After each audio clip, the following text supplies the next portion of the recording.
first part of the 1A review packet. The first problem here says find the distance of line segment MN. Two ways really to do this that we're going to talk about is to find the distance between the 2 points. So you would need the coordinates for that, and that would be -1, 2, 3, 4, 5. So left 5. And then down 1, 2, 3. So -5, -3. Or up here we could think about this being -1, 2. So really you can do the distance formula, and I'll run through that here. The distance is equal to the square root, know your distance formula, the difference of the x values, -1, that would be minus a -5 or plus 5 squared. Sum that with the difference of the y values squared. So in this case it would be 2 minus a -3 or 2 plus 3 quantity squared. So working through the distance here, we would have the square root of, well, -1 plus 5 is 4 squared, so we'd have 16. And then we'd add to that 5 squared, which is 25. So we're going to get here the square root of 41. And you'd want to simplify that because that's what it's saying. But that's a radical that can't be simplified. Now in red, the way I kind of like to do these problems is to think about a right triangle. And I'll try to draw that in here. It's just a different visual of doing this problem. If we just count the spaces here, we'll see that it's 1, 2, 3, 4 here. And then 1, 2, 3, 4, 5. So this is a 4 leg and a 5 leg. So really you could say, call MN C, which is the distance there, and just say 4 squared plus 5 squared equals C squared. If you want to think about it that way. Then we do the square root of both sides, and I just want you to see this like you're getting the exact same idea, just thinking about it differently here. Okay? So there's two different ways. So to write the equation of line MN in general form, remember that means we want to be at AX plus BY equals C form. And we want to get there, and we can't have a negative term or a leading coefficient here, and we can't have fractions. So we got to remember that. All right, so let me switch to green here. The way you'd probably do this is start with one of the points and go into point slope form. So if I start with the -1, 2 points, all right, so if I use this point right here, I would have y minus 2 is equal to the slope. Well, again, what's the slope? Well, we already kind of talked about this with distance. We rose 5, we ran 4. So the slope is rise over run, up 5, right 4. Okay, it does have a positive slope, that line. And then times x minus a -1 or x plus 1. So that's point slope form. That gets us started. And when we distribute through, y minus 2 equals 5/4 x plus 5/4. And then I'm going to add 2 to both sides. And that would be y equals 5/4 x. Now remember, 2 could really be thought of as 8 over 4 because that's the same as 2. Then I have a common denominator, which is nice, so that would be 13/4. Okay, we're still transitioning here because that's slope-intercept form. What we're going to say here is that we want to get this into AX plus BY equals C. So I'm going to subtract the x's from both sides. So realize what I did here is literally just subtracted 5/4 x from both sides.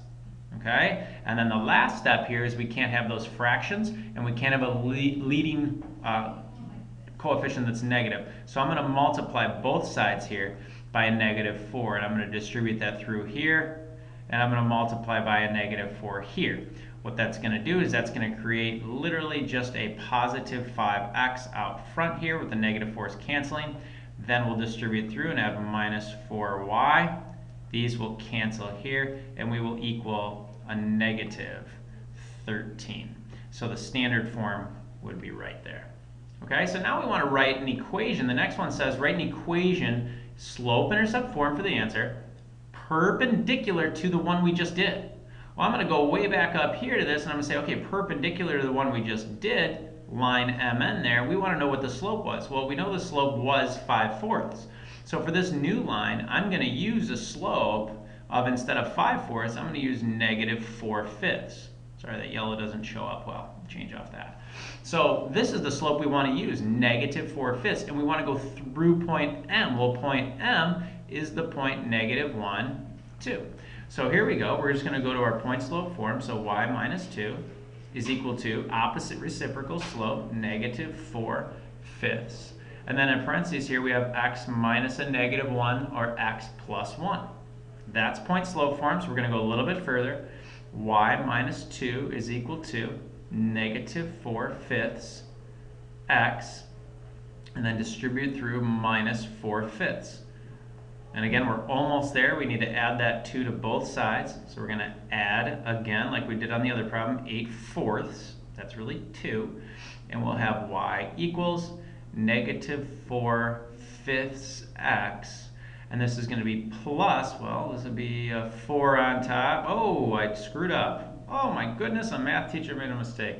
I can't use 8 fourths here. That was silly of me because they don't have a common denominator. All right, so a common denominator would actually be 10 fifths because that is the number 2 now, adding 2 to both sides. All right, but we have a common denominator of 5. So there we go, I fixed my work, plus 6 fifths. And if I asked you to go to standard form, we should be able to, but we're not doing that here. Okay, so that line would go through this point M, but it would be perpendicular with that slope of negative 4 fifths. All right, carrying along here, we're going to keep going. Graph the equation y equals negative 1/3 x minus 2. So I'm going to do that. I'll try to get a color we didn't use up there. I'll try to use a black here, see what happens. We have a y-intercept of negative 2. So we know that's the ordered pair 0, negative 2. So I'm going to start there. And graphing is sometimes challenging on there. There we go. And the slope is negative 1/3. So I'm going to make sure it's got to be a negative slope. So down 1, 1, 2, 3 this way. Sorry, there we go. Down 1, 1, 2, 3. Which is the same as up 1, left 1, 2, 3. So what we have here, try my best to get through there. Up 1, left 1, 2, 3. It's supposed to go through this point right there. But there's our line. Okay, hard to do a straight edge on the computer. Sorry about it. Determine the intercepts though. Okay, so where are the x-intercepts? I'm just going to highlight for you since I'm having a hard time writing here. I'm going to highlight, let's go in yellow, where the x-intercept is. So the x-intercept up here is where it crosses the x-axis. So that's that point right there. So if we're going to write that answer, that would be J. Okay, so they're asking us to label that J. Got it. And that's going to be left 1, 2, 3, 4, 5, 6. So that's actually negative 6. Sorry, 0 there. Okay, and then the y-intercept, let's go back to the highlighter, and I'll make that one green is fine.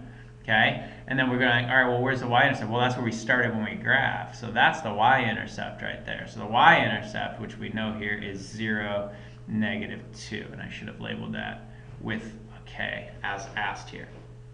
All right, so now they're going to say, hey, is the ordered pair 2, negative 2.5 a solution? Well, if I go over here, 1, 2, down 2.5, you might be like, well, I'm not sure. Well, just remember, the algebraic support here is that can I take this and plug it into there, and if it's true, it's on there. If it's false, it's not. So we'll try that. We're going to go negative 2.5, and that's equal to negative 1/3 times 2 minus 2. So the question is this true? That's all we're asking here. So basically, does this right side come out to negative 2.5? Let's see. This would be negative 2/3 when you multiply, minus the number 2. Well, again, common denominators are huge here. I want to get it into 6/3 because that is 2. And then when I put that together, I'm actually getting a negative 8/3. And is negative 8/3 the same as negative 2.5? Well, 3 goes into 8 how many times? 2, right? So 2 and 2/3, 6 8/3. Negative 2/3 is not the same as that. So is the ordered pair a solution? No, the answer is no. Actually, the ordered pair 2, negative 2 and 2/3 is a solution and is on the graph.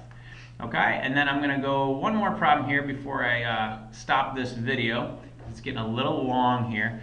Calculate the x and y-intercepts by hand. So to do the x-intercepts, hopefully we're confident in our definition.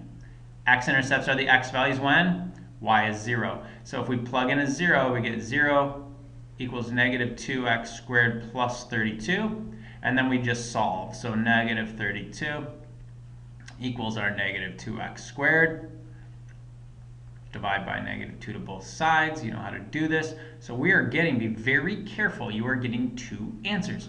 There are two answers that make this equation true, positive 4 and negative 4. So when you do the square root, you better believe that it's going to be plus or minus 4. And we always want to write x-intercepts by hand. So this would be negative 4, comma 0, and then positive 4, comma 0. And then the y-intercepts here, a little bit easier to see, the y-intercepts, the y value when x is 0. So y is equal to, and if I put a 0 and here's 0 squared, we're just going to get 32. But don't write that as your answer. That's a line. So the idea is x is 0, y is 32. Okay? So hopefully this is a good start. Please keep watching the other videos if you need more help.